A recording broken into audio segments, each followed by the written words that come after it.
Canelo is the last fighter in our generation that's a Hall of Famer, that got the biggest name in the sport. So, I chose to go up in weight and to actually try to conquer him from, all his achievements in the division. So why not? I just respect him as all. He's a great fighter. He's, a good boxer. He's a good counterpuncher. He's never, off balance. He got a good chin. He got good power. Got, good movement when he want to move. What is there to not say about him? No, I got you. Now, with all of that, as you rattled off, we'll call it the scouting report, right? What will you have to do to be your best version in order to get this victory? I think just be myself and just don't get careless in the ring and, stay sharp all 12 rounds if it goes 12 rounds. I think that's the only thing that, I need to do and make sure that in training that I sharpen up all my We just got some footage. Terrence Bud Crawford on his socials, on Instagram, that's where I got mine from, on Instagram, him throwing punches with the slip rope. I want you guys to tell me what you see. On top of that, I may get a copyright because I think he's playing some music, but I like the song so much. We'll just delete it later. Either way, after that, I show Canelo Alvarez on the slip rope when he was preparing for his last fight in Williams.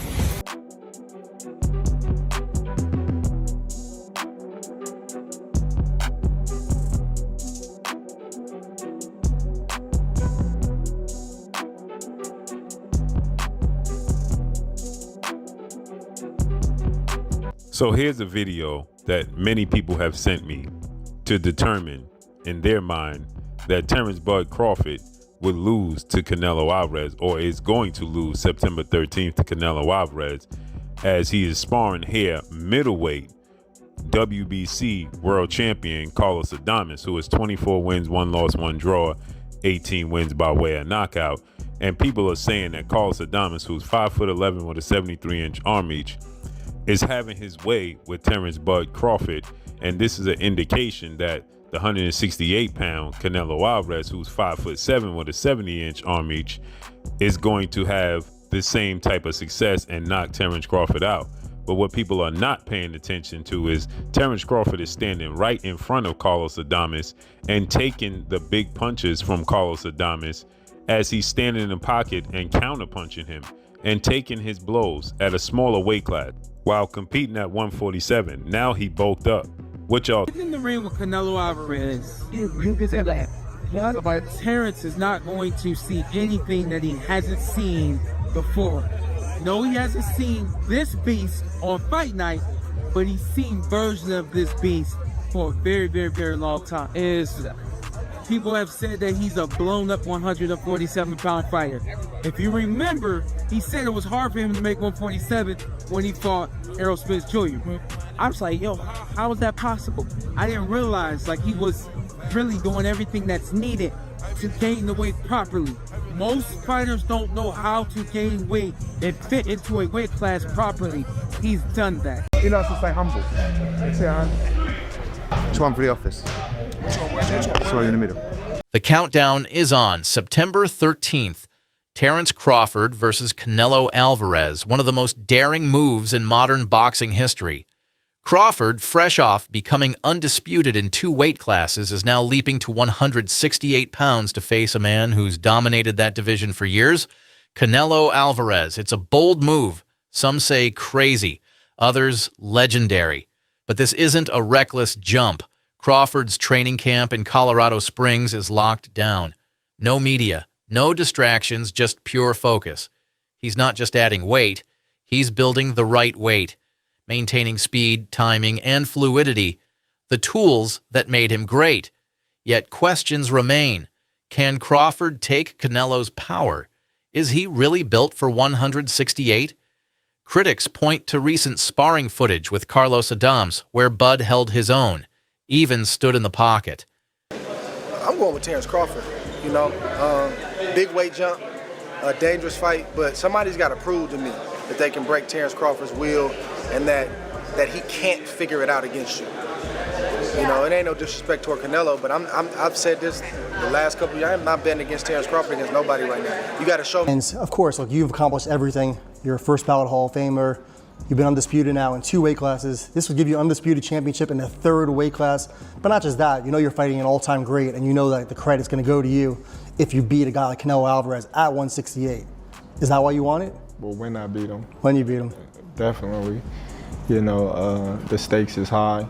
You know, it's high risk, high reward type of fight, and I'm looking forward to it. When would you say, from memory, that you first thought this fight was a real possibility, that you started thinking about this fight actually happening? Well, I started thinking about it, you know, a couple of years ago when they started talking about Spence fighting Canelo. Then just, you know, sizing him up, like, all right, how tall is he? You know, how long his arms and things like that, just sizing him up like that and going to his fights and things like that. And when he walk out the ring, I'm looking at him like, man, all that big, you know. So me talking to him with Turkey and Turkey not wanting to fight, and me like, yeah, this is the fight that I want, being that, you know, he's the last great. Terrence got to be Terrence, bro. He's a real deep thinker. He processed fights like nobody else. And he's processed this Canelo fight. He's seen it. He went through it 2 or 3 times already. He knows how this ends. You can tell the way he shadow boxes. He visualizing Canelo being right there in front of him. You understand? Look at the movement. That's all you got to do. Look at the movement. And that's the type of master boxer that Canelo is going to be facing. And the only thing I say is Canelo hasn't faced an opponent like this in a long time. You know what I mean? I think Canelo's going to have to go back to the Caleb Plant fight and look that good, that active, that, you feel me, moving with that type of grace to beat Terrence Crawford. Because weight ain't going to make the difference. It ain't going to be the weight. It's going to be the skill. But it sparked concern. If Adams landed clean, what happens when it's Canelo? Canelo, meanwhile, hasn't looked invincible lately. Some say his win over William Skull showed signs of decline. Others see a focused champion saving his best for the right moment. Former champions are split. Andre Ward, Roy Jones Jr., and Antonio Tarver back Crawford's IQ, adaptability, and grit. Regis Prograis and Abel Sanchez warn that the size difference could be too much to overcome. Still, Bud remains unfazed. So I think that Crawford has the ability to outbox Canelo. You got to look at it. And then Canelo's older. Crawford has the ability, but he's small, you know, and he can look bigger Crawford could look bigger in the weigh-ins and all that stuff, but it's always a difference. When you get that fight with somebody, you can tell. Same thing with Jamel. Jamel fought him, the twin. He fought Crawford, and in all the stuff, the weigh-ins and the press conference, Jamel looked like the bigger man. You know, his head, his neck, everything looked bigger. But when they got in the fight, you can tell. You can see who really was the bigger man. And I think that's the same thing. Crawford is putting on weight, but it's not weight. Like Canelo had the weight already. He doesn't have to put on muscle. He doesn't have to do that. He's already big like that. But I think that Crawford does have the style. He does have the style to beat him. If you look at the people that beat him or gave him troubles, Irislan De Lara, Austin Trout, Floyd, and Bivol, you know, they gave him trouble and stuff like that. And Skull moved around a little bit too. So I think that Crawford has that. But I don't know how Crawford is going to respond when he gets hit. Same thing with Jamel. Jamel was undisputed at 154, and Canelo hit him and shit. Jamel was like, hell no. Jamel took a knee, you know. So it's a big difference. And Crawford had that one fight at 154, and he didn't, you know, Madrimov would touch him up a little bit. And this is nowhere close to Madrimov. You talk about Canelo. Now, if it was just another bigger guy, I would go with Crawford. But you talk about this might be, I mean, people might kill me for it, but well, not really, but this might be the best Mexican fight that he can fight, the only correct fight that he can fight. He does have a chance, and I think he could be victorious. If he doesn't, he doesn't fight one way, he can only fight to win it. Terrence Crawford has 6 ways he can win. I know is that if you were in a Canelo Crawford card, that card would be a million times. It's still an amazing card, but you would have added a lot. Who wins, Canelo or Crawford? I think it's gonna be a good fight, man. I'm going for Canelo, of course. You know, he's the Mexican warrior as well. But Crawford, man, you can't neglect him or you can't underestimate him as well. You know, he has a lot of skills, a lot of movement. He's a lefty as well. That's what Canelo has trouble with. I think it's gonna be an amazing fight, man. I just can't wait. To have a guy come up from 140 pounds in such a short period of time. I'm not saying he couldn't have done it. If he'd have taken 3 or 4 years like Canelo did and built up his, not only his strength, but his bulk in the correct way, he would have had a better chance. But to do it in these 14, 15 months that he's done it in. When I beat him, he said, not if. His confidence is rooted in preparation. He's visualized this moment. He's processed every possible scenario, and now he's ready to test it. This isn't just about titles. It's about legacy. If Crawford wins, he becomes a 3-division undisputed champion and something no fighter in history has achieved.